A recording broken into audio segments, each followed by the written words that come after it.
Welcome to the No Limits podcast. I'm Nordine, two-time Mr. Universe author, coach, and creator of the No Limits life. Every week, we explore what it really takes to become stronger in mind, body, and spirit, and live without the limits we so often place on ourselves.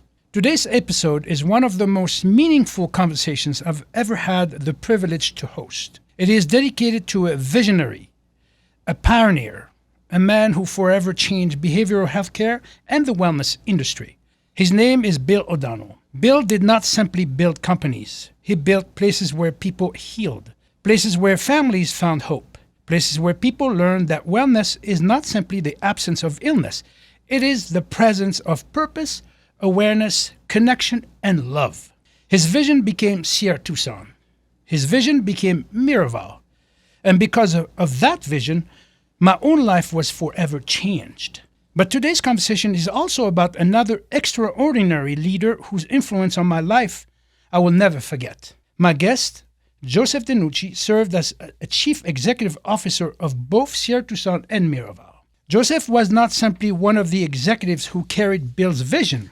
He was my boss, my leader, and someone who believed in me long before many others did. When Joseph hired me at Miraval, he entrusted me with one of the greatest opportunities of my career. He asked me to create something that had never existed before, the Body Mindfulness Center. What made Joseph extraordinary wasn't simply his ability to lead an organization. It was the way he led people. He wasn't a micromanager. He did not stand over your shoulders. He didn't limit creativity. He empowered it. He trusted people. He believed that when talented individuals are given ownership, encouragement, and purpose, extraordinary things happen. Because of Joseph's confidence in me, I was able to pour my heart and soul into building the Body Mindfulness Center, which went on to receive national recognition as one of the finest fitness and wellness programs in America. Joseph gave me something every great leader gives the people around them: trust. And for that, I will always be grateful. Moreover, Joseph is an accomplished healthcare executive and transformational leader whose career has been dedicated to helping visionary ideas become extraordinary realities. Serving as chief executive officer at both Sierra Tucson and Miraval, Joseph worked side by side with Bill O'Donnell during some of the most influential years in the history of behavioral healthcare and wellness. Under his leadership, Miraval became internationally recognized as one of the premier wellness destinations in the world, consistently setting the standard for mindfulness, personal growth, emotional well-being, and integrative health. Joseph's greatest strength has never simply been managing organizations. His gift has always been recognizing potential in people, creating environments where creativity flourishes, where leaders emerge, and where individuals are trusted enough to become their very best. Today, we're honored to hear not only about Bill O'Donnell's remarkable vision, but also about the leadership that allowed that vision to become a lasting legacy. Joseph, thank you for joining us. My pleasure. I wanted to start with this quote, Joseph. A vision becomes extraordinary when it no longer serves the one who imagined it, but heals the many who needed it. Every time I think about Bill, every time I think about Sierra Tucson, every time I think about Miraval, this quote immediately comes to mind. You've had a front row seat to Bill's vision for decades. When you hear these words, what comes to your heart first when you think about Bill O'Donnell? It's pretty simple. I met Bill in 1997 in a hot tub at Miraval when he was holding a big meeting for these guys about Sierra Tucson. And I walked into the hot tub around 10 p.m. and Bill O'Donnell looks at me with a cigar in his mouth and he says, come on in. It's just me. And I go, great, that's where I'm heading. So I sit there and he says, my name's Bill O'Donnell. Of course, I knew who he was. He had no idea who I was. I was there to do the due diligence on behalf of this project he had imagined. And he said, well, what's your name? I said, my name's Joseph, and so forth. We've been best friends ever since that day. So in 1998, he asked me if I would come and run Sierra Tucson, take it over, and Miraval, which was fledgling at the time, but wonderful place. And I thought about it. In 1998, I came to work there. So what I got to experience in terms of your quote is Bill is what I call a strange attractor. There's many people in this world, many of the mystics, many of the religious figures, many of the political figures. They just exist and people just come to them like I did. Normally that wouldn't be something where I would have stopped and said, yeah, sure, I'll help you with that, or I want to be involved with that. But he has that characteristic where he actually draws people to himself. And the kind of people that he draws to himself are people who want to be impactful, want to create social change, behavioral change, emotional change, whatever it is. But they just flock to this guy, Bill O'Donnell, who was happening since he was a teenager, since he was in college, since he was a quarterback of a Brown University. It just has that thing. And there are people in history who have had that thing. I recognize him pretty quick as that kind of guy. So that's what comes to me when you do your quote is like, what happens once he envisioned it? How's it go beyond that? The people just come. They come to serve that. Absolutely. And this is the kind of person that not only he has a vision, but then, he had, as you said so eloquently, the ability to attract people and lead them to have that same vision, and that's what I admired in both of you. And that's what I took when I first met Bill. Before the world knew Bill as the founder of Sierra Tucson and Miraval, you knew the man. Who is Bill O'Donnell beyond the entrepreneur? What kind of human being is he? He's a people's person.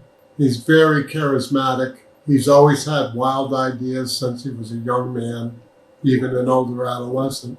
Like who at 100 and something pounds gets to be quarterback?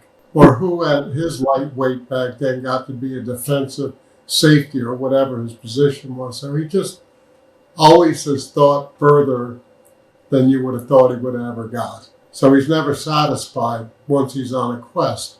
And of course, his addictions, which are public knowledge, so I'm not violating his anonymity, it didn't ruin him. All of the things that he did that were upside down at that time, that is what made him even a greater man. And there's an expression in history, I don't know who said it, maybe I did, I don't know. God uses the very, very worst of us to do the very best work. When I first met him, his presence in the room, and the charisma he has. And yes, we're talking about somebody who knows what he was doing and what he's doing because he lived it himself. He experienced firsthand, what addiction meant and how devastating addiction can be. And that's why I'm grateful for both of you for doing what you've done for that. So my next question is leading into this. Bill challenged conventional healthcare long before holistic healing became accepted. What did Bill see that the rest of the healthcare industry simply wasn't seeing? I've been doing behavioral health, psych, alcohol, drugs, dual diagnosis since I was 33. I'm 73. I had worked in the field a long time before I personally met Bill, but everybody in my field knew who Bill O'Donnell was. And this place out there in Arizona called Sierra Tucson, even if they didn't know a lot about it, they just knew there was a buzz going on. And what Bill probably came to understand before people used the words, like there were no words wellness back then. Nobody said wellness. But what Bill imagined in his mind was to treat the whole person. It was a whole person approach to Sierra Tucson. By that I mean he had clinical programs, he had all the bells and whistles that everyone else had, but he also had experiential. He had swimming pools, he had learning kitchens where you learned how to cook, he had ropes courses, he had everything you can imagine beyond just having your traditional clinical services, detox, psych testing, etc. He was going after all of it, the whole person. So he invented, in my mind, at least verbally and then programmatically, the whole person concept, including the family program. If you were addicted and you wanted to come to Sierra Tucson because you heard just how reputable it was, you couldn't come if you weren't bringing your family. So if your family didn't want to go, you weren't going. And he was steadfast about it's a family disease and it's a whole person approach. So that was unique back in 1983 when he opened the doors of Sierra Tucson. We're seeing that now when in that healthcare industry and in the wellness, so to speak, industry, we're talking about working with people as a whole. But we're doing that 30 years ago. We're already, as you mentioned, over 30 years ago, we were doing that, and that's so powerful because, addressing, or working with people, if you're not working with people as a whole, okay, emotion, mental, physical, and spiritual aspect of one being, you're only addressing one part or two parts of their lives, and that's not going to work in the long run. One of the things I've always admired about Bill was that he didn't stop with helping people recover from addiction. He went one step further. He wanted healthy people to live extraordinary lives. That thinking gave birth to Miraval. Where did that philosophy come from, Joseph? So if Bill O'Donnell was doing a whole person approach to those who were either mentally compromised and physically compromised because of their use of alcohol and other drugs, and alcohol is a drug. It isn't alcohol and drugs. It's alcohol and other drugs, because alcohol is a drug. It's not a drink. And Bill learned pretty quick, many years working in the field, doing it his way with this, let's call it, whole person-centered approach. He just woke up one day like he always does, and he went, well, I should do this for everybody. So he invented Miraval, and he did the study, what are we going to name this place, what's it going to do, how's it going to work, and how's it going to help other people. And nothing like that at the time existed. But I did write something down in regards to that. One day I said to him, Bill, you got to have a moniker. You got to have a subtitle. So when you looked at the word Miraval, Life and Balance Resort, underneath that, it said connecting with life, meaning, and purpose. And that's what he imagined that his kind of programmatic approach could do for everyone. It could help them connect to life, meaning, and purpose, a full life. Yeah. And how do you do that? There's many ways. We don't have enough time today to go all the ways you were there. And that's a beautiful thing that you guys were able to create. But not only that, you were able to put together a team, and empower that team to make Miraval what is Miraval today. And because of that, really changed so many lives. Bill O'Donnell was not only a visionary, I was there. I witnessed everything from day one, and as it pertains to Miraval. And what I saw in him, you could feel that energy. You could feel that enthusiasm, that passion, that willingness to help others. And he made Miraval for everyone. Like, as you said, in the beginning, it was for the people that were at Sierra Tucson, but then it evolved to, hey, why not do that to everyone or for everyone? One of the greatest gifts you ever gave me wasn't a title, it wasn't a position, it was your trust. When you hired me, you entrusted me with creating the Body Mindfulness Center. You never micromanaged me. You allowed me to create, to experiment, to become the best version of myself. Professionally, that freedom allowed us, all of us, to build something that was eventually recognized nationally as one of America's finest fitness and wellness programs. Was empowering people always your philosophy as a leader? And where did you learn that trusting talented people often produce far greater results than trying to control them? What I was exposed to when I first started working real work is a lot of micromanaging, a lot of insecurity. Nobody could ever settle down and be comfortable, always wondering what was going to happen next. So my philosophy very early on was influenced by that exposure that I had. I couldn't stand that stuff, and I noticed everybody was anxious and everywhere, and particularly in behavioral health, because that's where I started. One time I went on vacation before the Sierra Tucson and Miraval story, and I was running a big treatment company. We owned 4 facilities, big ones. And I went on vacation for a week and a half or whatever. When I came back, of course I knew the housekeepers that worked there. And I remember this woman, Tony, as I was walking down the hall, said to me, "Joseph, I'm so glad you're back." I go, "Why is that?" And she says, "When you're around, I feel safe and comfortable." Mhm. And That's that true. was the biggest compliment I ever got in my life. And that's just the way it is. And so for me, I remember the day that I met you. I was having lunch, and they said, "There's some guy. He says he's Mr. Universe. He's at the gates. He wants to come in and talk to you," which is really not how it goes, really. I go, "Let him in. Tell him I'm out on the patio." And you had gotten on the patio with somebody you were with, and I guess you started to already have lunch, and I sat down and I said, "Hi, I'm Joseph DeNucci," and you said, "I'm Nordine, and I want to talk to you about blah, blah, blah." And I kept it real short. I said, "Tell me what you want to do. Tell me what you can do." And you told me it was brief. And I used the same words with you that I use with everybody who's going to be in charge of something, not part of it, but in charge of it, and everyone else is going to participate, the people who work with you.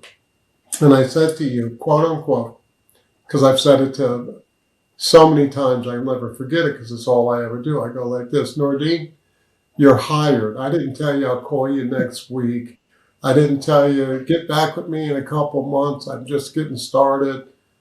I said, "Nordine, be who you say you are, always." Again, your ability to put people together, your ability to see through them and see what they could do, and let us. I remember you always had this open door policy.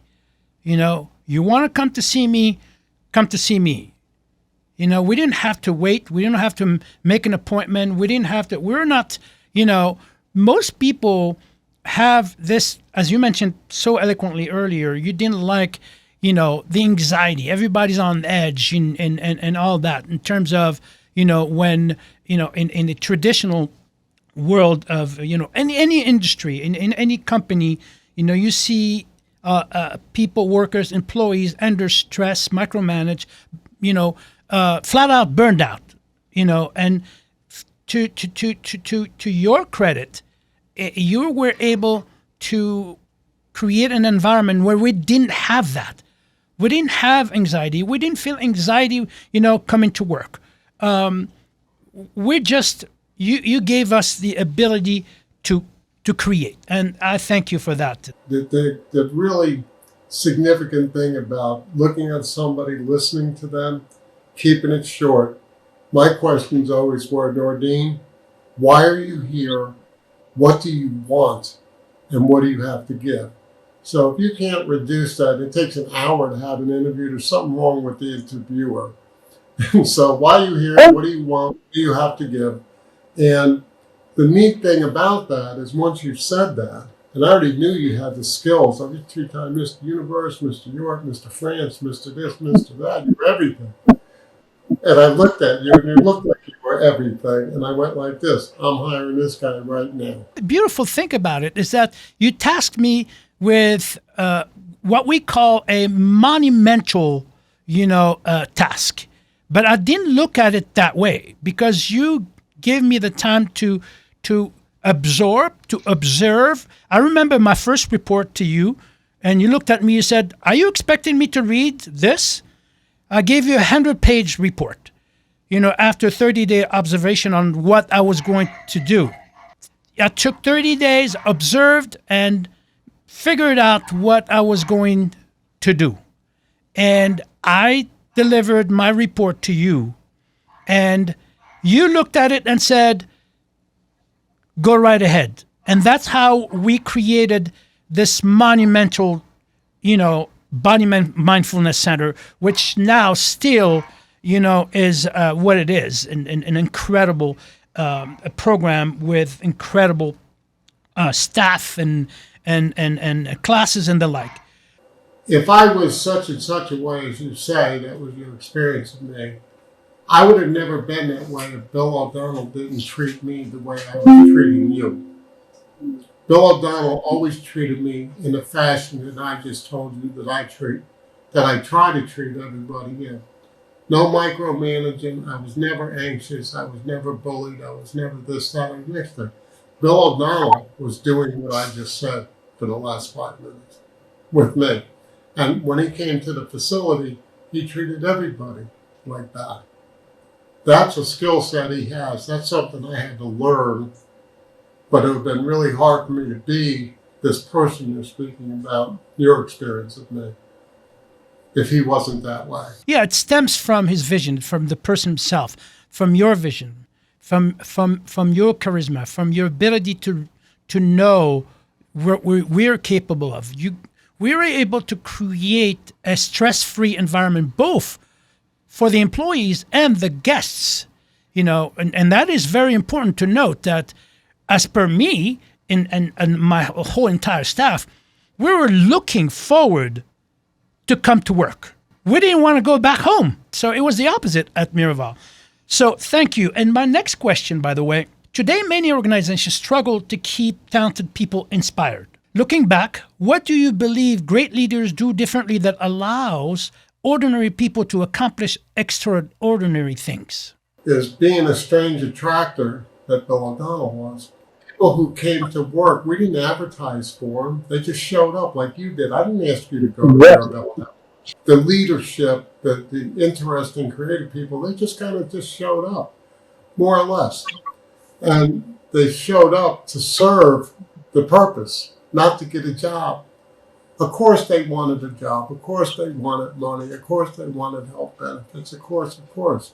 But the fundamental thing in this particular case of Bill O'Donnell was people came to serve that vision. Even if they didn't know what it was, it felt right. When you walked onto the property and went, wow, something's different. And the difference was the guests were interesting, the employees were interesting, the things were interesting, they were challenging but fun. So there's not really much magic to it, if you want me to say the truth. There's no formula that I could go to another corporation and go, let me do this formula again. It might not work because they're not serving a purpose. Bill O'Donnell said a quote early on. He says, if you can find something to do that makes money, it's fun, and it helps people, you got yourself quite the job. You witnessed countless transformations through Sierra Tucson and Miraval. Is there one story that perfectly captures Bill's vision and reminds you why all this work mattered? Yeah, for sure. I already got the same one. I've had it for, call it 2000. I started in 98, and we built a 40-foot pole. And it basically had a turkey platter on the top of it. So you'd have to climb up there. We had ropes in case you fell. But you had to trust that the people on the ground, if you fell off that turkey platter, if you made it that far, that they were not going to let you hit the ground because they belayed you. They had the ropes. And my favorite story, and I use it for all kinds of people who came to visit, like professional people want to know what this was all about. And it goes like this. So the lady goes down to the quantum leap, the 40-foot pole with the turkey platter on top. The idea is you're supposed to go up to the turkey platter, figure out how to get on top of it, and stand there and say hallelujah or whatever it is you want to say. And you know the pole because you were there. This lady was without question 50, 60, maybe even 70 pounds overweight. And she came to Miraval to nutrition, diet, exercise, this, that, wellness, mind, body stuff. And she went down to that pole and she looked at all these skinny people who were supposed to be holding the rope in case she fell off the pole or off the turkey platter. And she took her sweet time walking up those little pegs that she kept looking back and smiling at everybody. And they were going, go, go, go. And she just turned around and smiled at them. She got about 3/4 of the way up. And she turned around and looked at everybody and says, I'm coming down. And everybody's like, go, go, go. And she looked, she says, I'm coming down. And she slowly came down. She got on the ground. She was so happy and exuberant. And she'd given everybody a hug. And people might have been a little confused about that. But I was not. What she said, what she wanted to convey is that she found her edge. And Miraval helped you find your edge. And everybody's edge is different. That's the story. That's the best story I got on Miraval. When she looked and smiled and said, I'm coming down. You know, she met herself, where she needed to be met, and that was enough. This is a beautiful story. I have my own story about that. At the time, I was pretty big and muscular, and so, little macho to add to the story, but I didn't know about the plate. They didn't tell me anything. So I just ran, climbing that thing in no time. Then, because of my legs being big, it took me forever. I was shaking, like I was scared to death. I couldn't come back down. I don't know how she did it. I couldn't come back down. I was terrified, and it took me forever to finally get on the plate. And then was the moment, even though you have people who are protecting you, you're not going to have a problem, jumping. It took forever. I didn't trust anyone, let alone myself. And then I started trusting myself, understanding that you got to trust. If you don't trust, you can't do anything. So I started really taking, deep breaths and calming down, and then I let go. It was one of the best times of my life. The wellness industry has grown into a global phenomenon. Some of it has stayed true to its purpose. Some of it has become highly commercialized. What do you think Bill would say about where wellness finds itself today? You think about that. He'd probably say that the whole well-being business, when people say to me, Joseph, I really want to open a wellness program, I always say to them, I have no idea what you're talking about.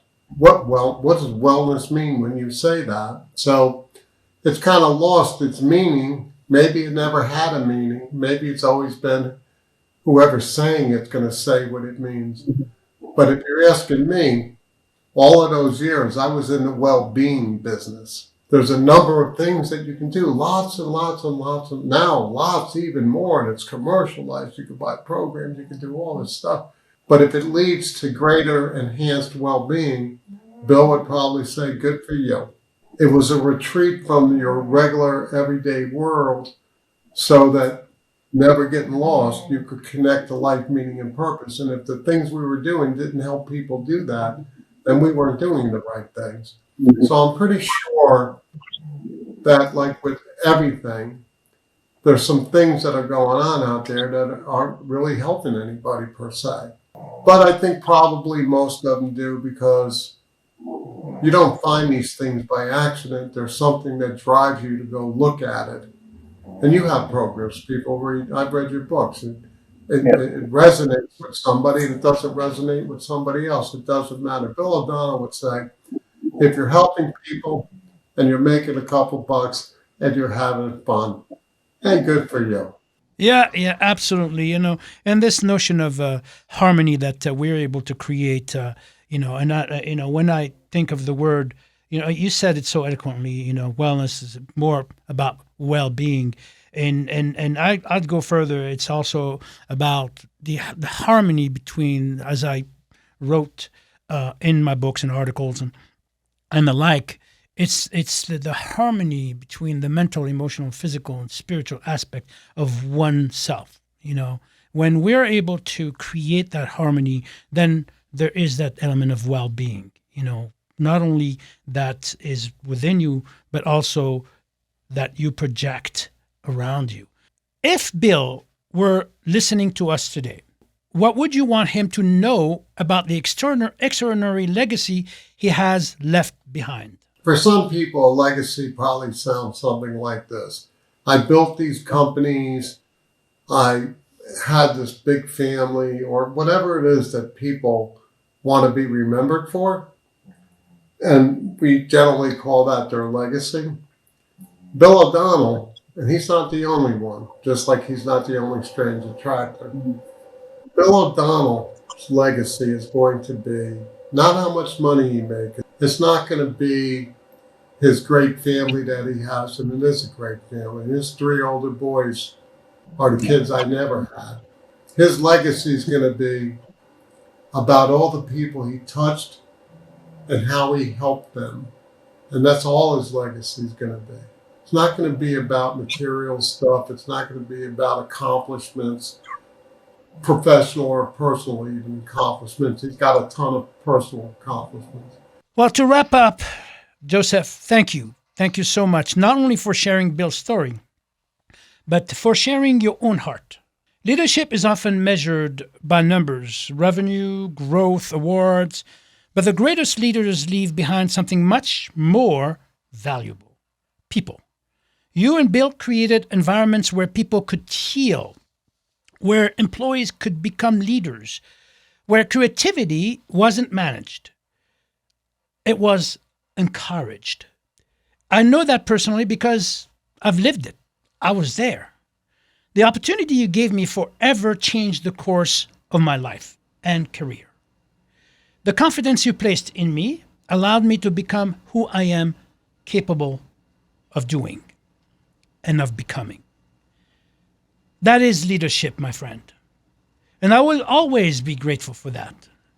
So thank you for believing in me, and thank you for helping bring Bill O'Donnell's extraordinary vision of life.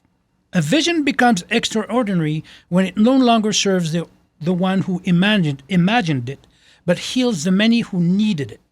Every great organization begins with vision, but vision alone is never enough. It takes leaders who know how to trust, who know how to recognize potential before results. We create environments where people don't simply perform, they flourish. The greatest leaders don't build followers, they build other leaders. They don't control creativity, they protect it. They don't seek all the credit, they celebrate the people around them. I know this because I experienced it. Someone believed in me. Someone trusted me. Someone gave me room to become more than I thought I could become. Never underestimate what trust can awaken in another human being. Sometimes believing in someone becomes the greatest gift you will ever give them. So, today, ask yourself 2 questions. Who believed in you when needed it most? And who needs your belief today? Leadership begins the moment you decide to see greatness in someone before they see it in themselves. Who became a better version of themselves because you chose to trust them.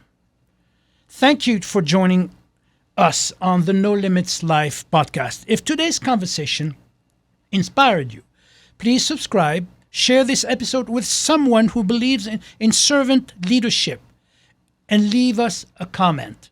We'd love to hear from you. Your comment helps us become better, make better shows. The greatest leaders don't build monuments, they build people. And the lives they touch become their greatest legacy. Don't forget to order my upcoming book that's coming up September 1st, and you'll receive your copy, Joseph. It's called The No Limits Life at www.nolimitsLifebook.com.